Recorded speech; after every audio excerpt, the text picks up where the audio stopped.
जो मिलाच्या मागच्या भागामध्ये वेळ कसा निघून गेला, त्यांचे कपडे त्यांच्या अंगावरून कसे निघून गेले आणि त्यांनी त्यांच्यातील अडथळा पार केव्हा केला आणि सर्व अर्थाने एक झाले हे त्यांना समजले नाही. पुढचा भाग. तो दुसरा दिवस होता. कुशी तिच्या झोपेतच ढवळत राहिली. ती आधीच झाकलेली रजाई ओढून तिच्या गळ्यात आणखीनच झाकली आणि तिला मिठीत घेतलेल्या गोष्टीत आणखी गुरफटली. तिला विचित्र वाटले आणि तरीही तिने डोळे मिटून ठेवले, कारण तिला तिच्या सौंदर्याच्या झोपेतून उठण्याची कोणतीही कल्पना नव्हती. तिने एक मधुर लोरी ऐकली ज्यामुळे तिला अधिक झोपायला प्रोत्साहन मिळाले, पण तिच्या त्वचेवर गुदगुल्या झाल्यामुळे तिची झोप उडाली. शेजारी पडलेला देखणा माणूस पाहण्यासाठी तिने झोपलेले डोळे उघडले. तिची अवस्था लक्षात येताच काल रात्रीच्या घटना आठवून ती लाजली आणि तिचा चेहरा त्याच्या छातीत दडवला. काही मिनिटांनंतर तिने उठण्याचा विचार केला आणि त्याच्या हातातून बाहेर येण्याचा प्रयत्न केला, फक्त त्याची पकड घट्ट होत आहे हे लक्षात येण्यासाठी. तिने भुसभुशीत करून त्याच्याकडे पाहिले आणि त्याचे हात चिमटीत केले. कुशी, तू झोपतोय असं नाटक करणं कधी थांबवशील? अर्णव डोळे मिटून हलकेच हसला. जोपर्यंत मी झोपतो आणि कधी नाही हे तुला कळत नाही. त्याची बोटं तिच्या त्वचेवर खेळत असल्याचं पाहून ती हसली. कुशी, अर्णव थांबा, मला गुदगुल्या करत आहे. अर्णवने गंमत वाटली आणि तिच्या हसण्याकडे पाहून डोळे उघडले. त्याने तिच्या कपाळावर हात मारला. कुशी, शुभ सकाळ. अर्णव हसला. गुड आफ्टरनून बायको. कुशीने श्वास घेतला आणि खिडकीकडे डोके वळवले आणि बाल्कनीतून त्यांच्या खोलीत चमकणारे दिवे दिसले. कुशी, आता किती वाजले? अर्णव, 12:37. तिच्याकडे पाहून कुशीचे डोळे आश्चर्याने विस्फारले. अर्णव, एवढा धक्का का बसलास? कुशी, मी अशी दुपारपर्यंत कधीच झोपलो नाही. अर्णवने तिच्या कानामागील कानांच्या पाठीमागे जे तिच्या चेहऱ्यावर पडत होते ते ठीक आहे. जर तुम्ही थकले असाल तर झोपायला काहीच हरकत नाही. ते ऐकून कुशी हसली. कधी उठलास? अर्णव, 2 तास आधी. कुशी, मग तू फ्रेश का झाली नाहीस? अर्णव, कारण आम्हा दोघांचे असे खोटे बोलणे मला आवडते आणि मला माझ्या परफ्यूमचा वास तुमच्या सर्वत्र आवडतो. त्याचा कर्कश आवाज ऐकून कुशी लाजली. अर्णव, पण मला आता खूप भीती वाटते. कुशी, का?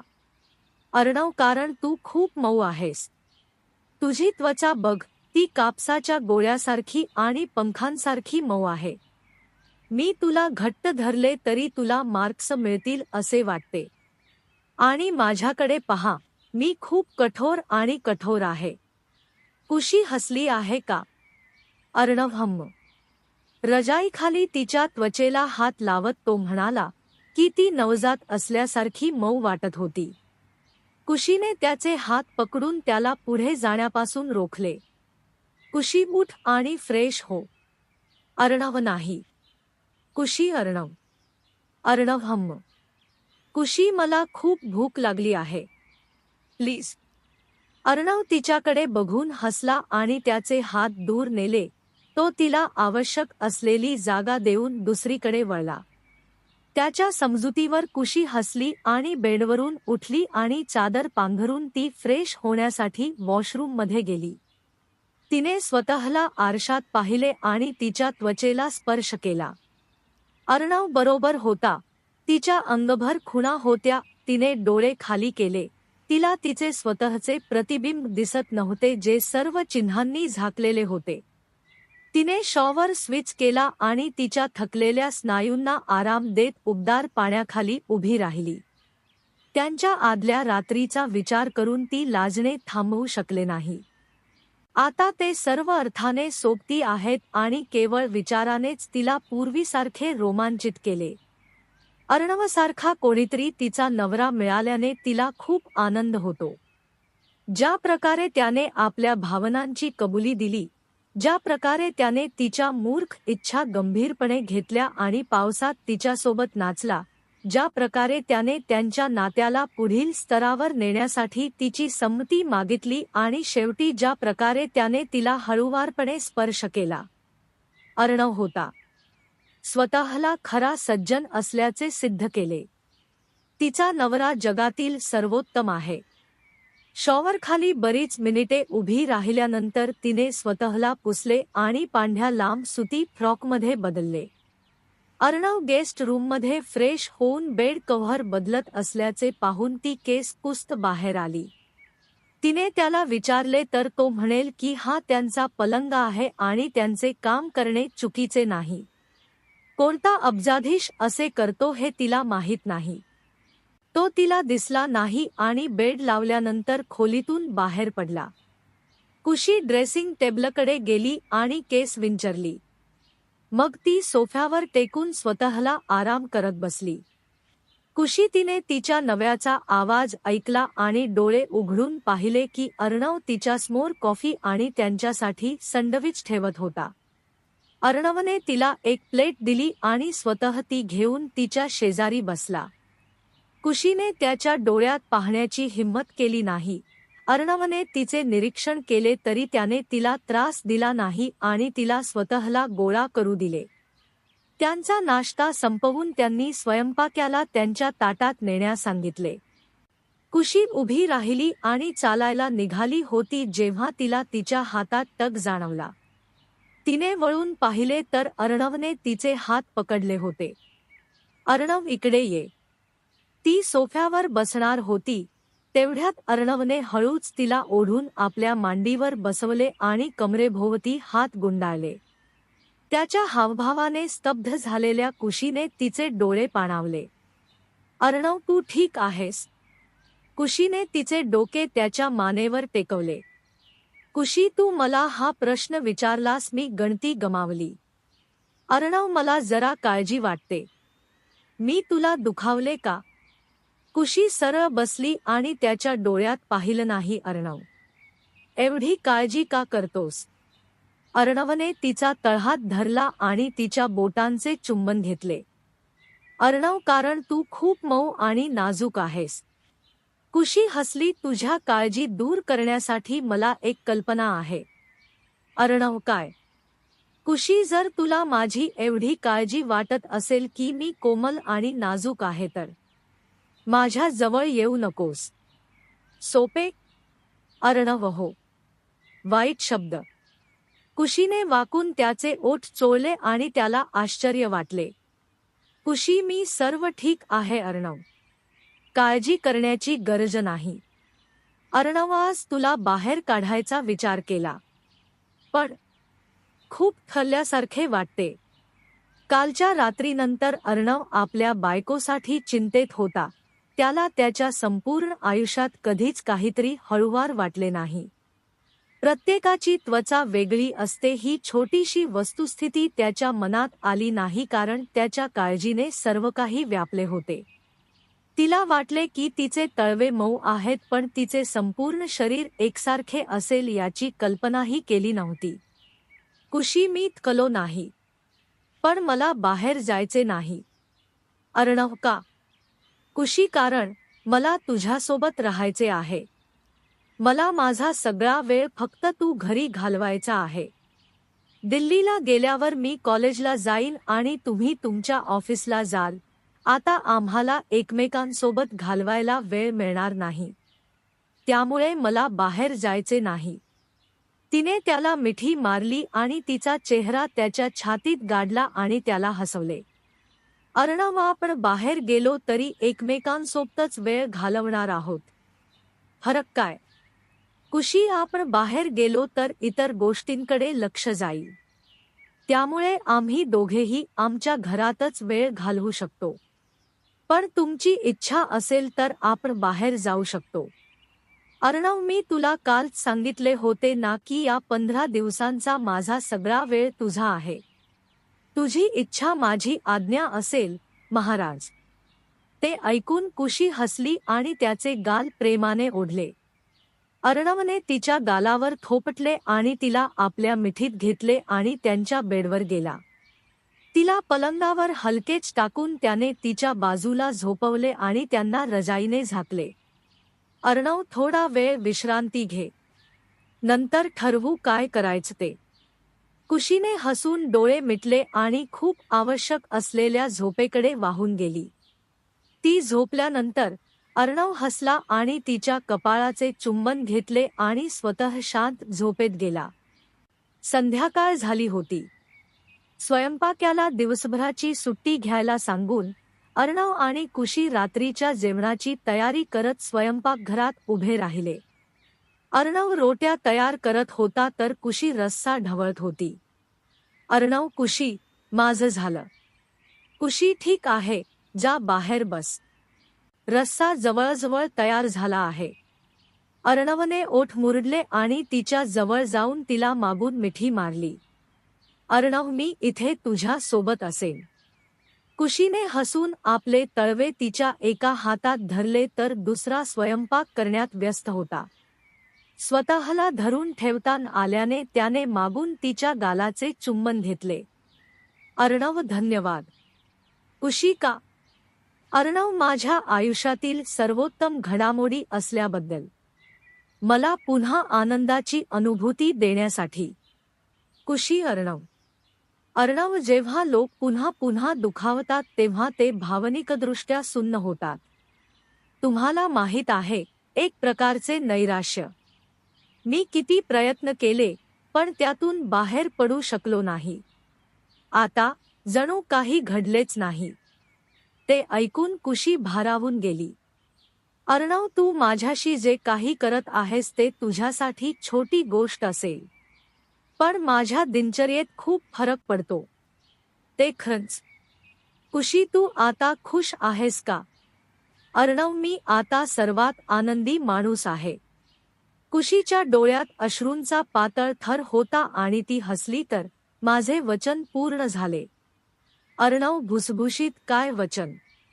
कुशीने स्टोव्ह बंद केला आणि त्याच्याकडे वळली. मी देवी मैया आणि तुझ्या मम्मीला वचन दिले आहे की तुझा आनंद आता माझी जबाबदारी आहे. अर्णव, काय? कुशी, आमच्या लग्नाच्या दिवशी काहीही होऊ शकतं. माझं लग्न ज्याच्याशी पहिलं लग्न ठरलं होतं त्याच्याशी माझं लग्न झालं असतं, किंवा तू तुझ्या सहलीवरून परतला नसतास, तू नाही म्हणू शकलास, मी करू शकेन मी नाही म्हणालो, माझे कुटुंब नाही म्हणू शकले असते, तुमचे कुटुंब नाही म्हणू शकले असते. पण तसे काहीही झाले नाही. नाही, या सर्व शक्यता ओलांडून आम्ही एकमेकांशी लग्न केले. सुरुवातीला मला परिस्थितीचा राग यायचा. आमचं लग्न झालं तेव्हा मी पूर्ण शुद्धीत नव्हतो. पण जेव्हा मी तुझ्याबरोबर राहायला लागलो तेव्हा मला तू सर्वात समजूतदार आणि क्रमबद्ध व्यक्ती आढळला. मला वाटले की ही सर्व कारणे ओलांडून आपण लग्न केले तर ते आपले नशीब आहे. तूच माझे भाग्य अर्णव, माझे कायमचे नशीब. मी तुझ्या प्रेमात पडलेला नेमका क्षण कोणता आहे हे मला कधीच कळत नाही, कारण इतके दिवस जरी आम्ही एकत्र कमी वेळ घालवला असला तरी तुझ्यासोबत घालवलेला प्रत्येक क्षण हा माझ्या आयुष्याचा सुंदर भाग आहे आणि मला त्याबद्दल अधिक उत्सुकता निर्माण झाली आहे. आणि मला अशा महान गृहस्थांचे संगोपन आणि भेटवस्तू दिल्याबद्दल मी माझ्या सासूबाईंना वचन दिले आहे की तिचा मुलगा आता माझा आहे आणि त्याचा आनंद हे माझे प्राधान्य असेल. अर्णवने तिच्याकडे पाहिलं तर त्याच्या संपूर्ण चेहऱ्यावर लिहिलेल्या अनाकलनीय भावनांनी तिच्या कपाळावर हात मारला. तिने पायाची बोटे वर करून त्याच्या गालाचे चुंबन घेतले. मैं आपसे बहुत बहुत प्यार करता हूँ अर्णव. माझे तुझ्यावर प्रेम आहे. औपचारिक तू, खूप खूप अर्णव. अर्णव ठुमसे, अनौपचारिक तू. कुशीने भुसभुशीत केली. अर्णव, तुला मला असाच हाक मारायची होती ना? मग मला कॉल कर. कुशीने मान हलवली. मी नाही करणार. अर्णव, का नाही करणार? कुशी म्हणाली, दादी मला शिव्या देतील. अर्णव, का? कुशी, तुला माहीत आहे मी तुला अर्णव म्हणतोय हे ऐकून तिने मला खूप शिव्या दिल्या होत्या. अर्णव गोंधळून म्हणाला, ते माझे नाव आहे. अर्णव नाही तर मला काय म्हणणार? कुशी ती मला तुला अर्णवजी म्हणून बोलवायला सांगते. अर्णवने चेहरा केला ते खूप अवघड आहे, खूप रागीट आहे.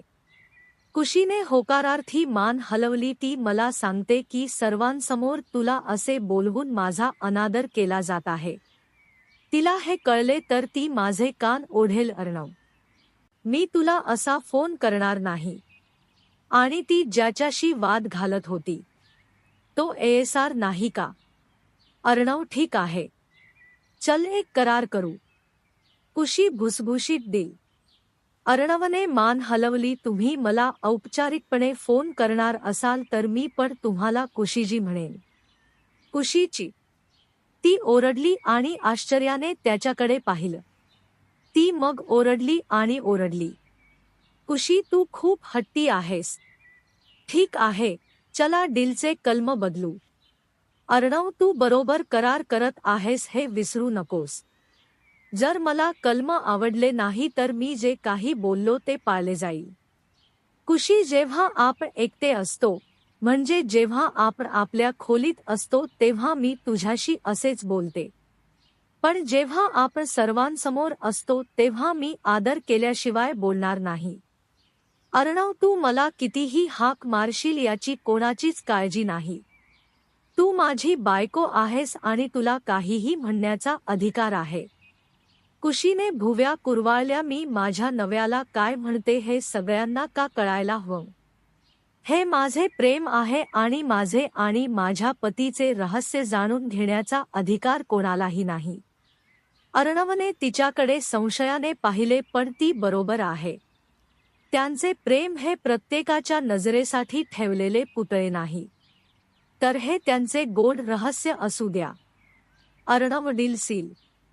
कुशी, अव्वा, आप बहुत आहे हे अर्णव.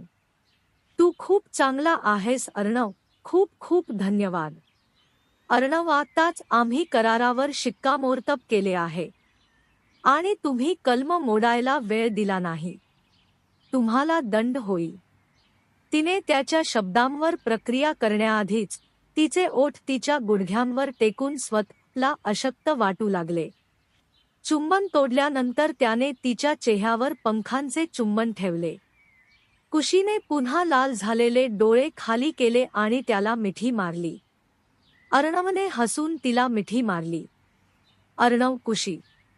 कुशी, हान. अर्णव, चल चल जेवायला. कुशी, तुम जाओ. तू जा. तिचे बोलणे ऐकून अर्णव हसला. अर्णव, आणि तू? कुशी, मी येते 2 मिनिटात. अर्णव, मी इथेच थांबेन. कुशी मिठीतून बाहेर आली आणि त्याच्या गालाचे चुंबन घेतले. दुसरीकडे वळून तिने त्यांचे जेवण बाजूला ठेवले आणि किचन काउंटर साफ केले. मग तिने त्यांची प्लेट घेतली आणि अर्णवकडे बघितलं. कुशी, चल जाऊया. अर्णव जेवण घेऊन कुशीसोबत डायनिंग टेबलवर गेला आणि दोघेही एकमेकांच्या शेजारी बसले. अर्णव त्याच्या ताटात जेवण देणार होता. कुशी, मैं तुम्हें खिला दून अर्णव. मी तुला अर्णव खायला देऊ का? अर्णव वळून तिच्याकडे तोंड करून बसला. कुशीने हसून एका ताटात रोटी आणि ग्रेव्ही दिली आणि मध्येच त्याला खायला सुरुवात केली. दोघांनी एकमेकांशी बोलत रात्रीचे जेवण पूर्ण केले. दुसऱ्या बाजूला वंश आणि शीतलच्या आयुष्याची माहिती मिळाल्यापासून मनोरमा अस्वस्थ होती. आता काय करावं तिला कळत नव्हतं. शीतल आधी सगळं चांगलं होतं, पण तिचं काय झालं हा एक प्रश्न तिच्या मनाला सतावत होता. शीतलने स्वतःला सावरले पाहिजे, तरच सर्व प्रश्न सुटतील. एखाद्या व्यक्तीला इतरांपेक्षा फक्त त्यांच्या आईसोबत जास्त सोयीस्कर वाटेल, म्हणून तिने शीलाला फोन करून घडलेला सर्व प्रकार सांगण्याचा विचार केला. आईने सल्ला दिला तर शीतल नक्कीच ऐकेल. तिने तिचा फोन घेतला आणि शीला डायल केला, पण तिने तिचा कॉल उचलला नाही. मनोरमा, हे देवी मैया, माझ्या मुलाचे लग्न वाचवा. तिने आपल्या मुलाच्या आयुष्यातील सर्व गोष्टी सुरळीत करण्यासाठी देवी मैयाला प्रार्थना करत अश्रू ढाळले. पण देवी मैया तिची प्रार्थना ऐकतील का, हे येणारा काळच दाखवेल. धन्यवाद. कथेचा भाग 40 लवकरच येत आहे. सबस्क्राईब करून घ्या.